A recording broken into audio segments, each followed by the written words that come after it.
Hello, children. Today we are going to discuss a chapter Principles of Inheritance and Variation from class 12th. Children, in this chapter we have two words over here, inheritance and variation. What do you mean by inheritance?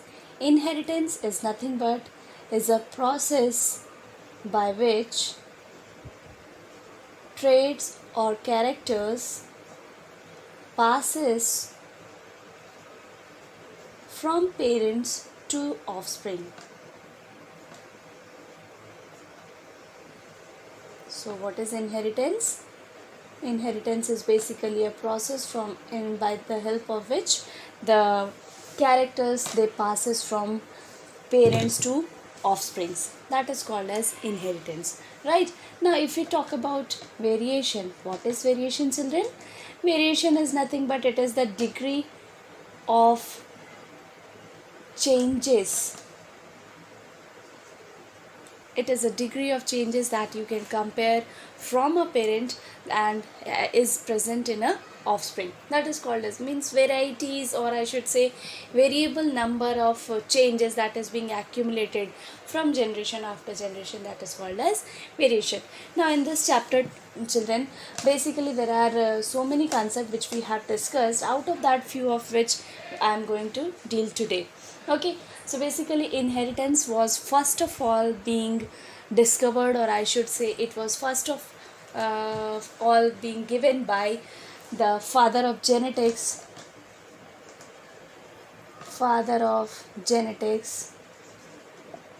who is John Gregor Johann Mendel. Gregor Johann Mendel. Scientist Gregor Johann Mendel is known as father of genetics. What he said, that the factors are always being inherited from one generation to the another generation, which was not known to us. And what are the basic things behind it, or which particular molecule is being responsible for the inheritance purpose, that we will deal in the next topic. Okay, so basically here let us discuss what are the various laws given by Mendel for this inheritance, laws of inheritance. So under the laws of inheritance, children, we have three laws to discuss in this particular chapter. The first law is law of dominance.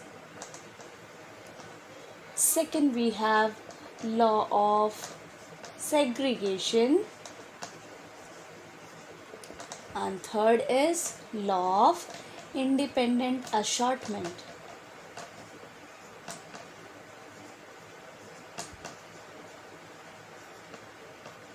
If we talk about law of dominance, what is law of dominance, children? According to this particular law, the trait here means characters, the trait which will be able to express itself in the filial generation 1 is said to be dominant trait, and the law is called as law of dominance. Now in law of segregation, what is this? According to law of segregation, out of a pair of traits,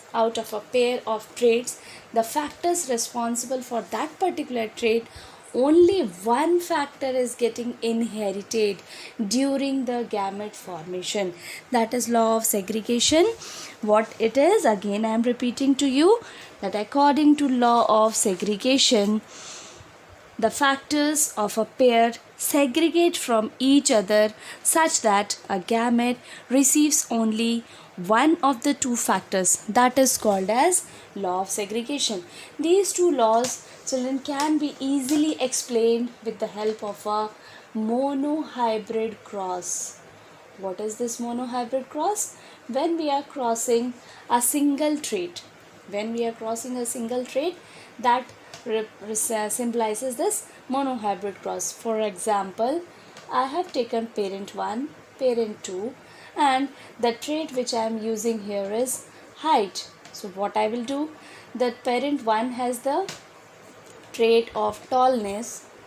Okay, here the trait is height, and the alleles for tallness is capital T, and the alleles for recessive is small t. Now when we are crossing it for the F1 generation, all the plants that we will receive are tall. Why they all are tall here, children? Why I am calling them as tall? Because of the presence of this capital T, which is a dominant trait. Children, always a dominant trait express itself and the recessive trait will be hidden for the first generation. Now, when we will take these two plants and go ahead for the second step, that is called as selfing. Capital T small t and capital T small t. When these two plants will be selfed, the process called as selfing, then we will get capital T, capital T small t, again one capital T small t, and the last plant will be small t small t. So from this particular cross, children, we got two ratios. What are those two ratios?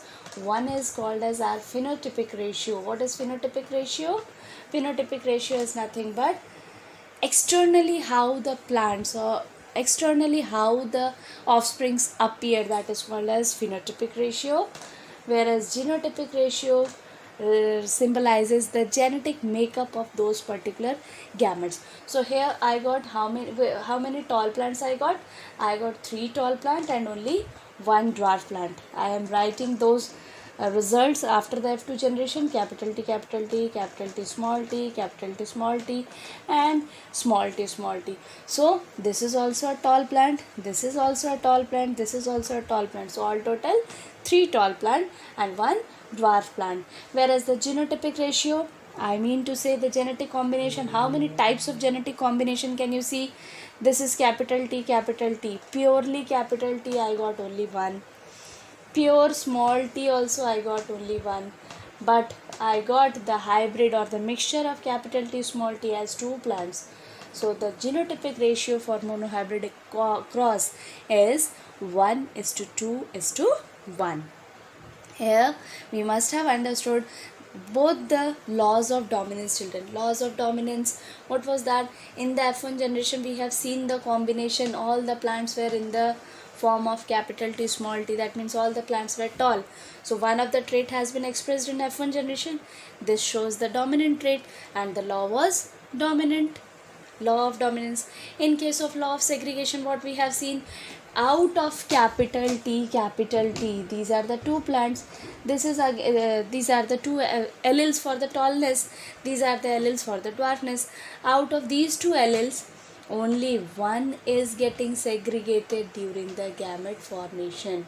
So this proves your law of segregation. Okay, in our next video we will talk about few other features of inheritance and variations and a dihybrid cross. There are so many features of under the head of inheritance that we will talk in our next video. Till the time, children, keep learning. Stay safe. Thank you.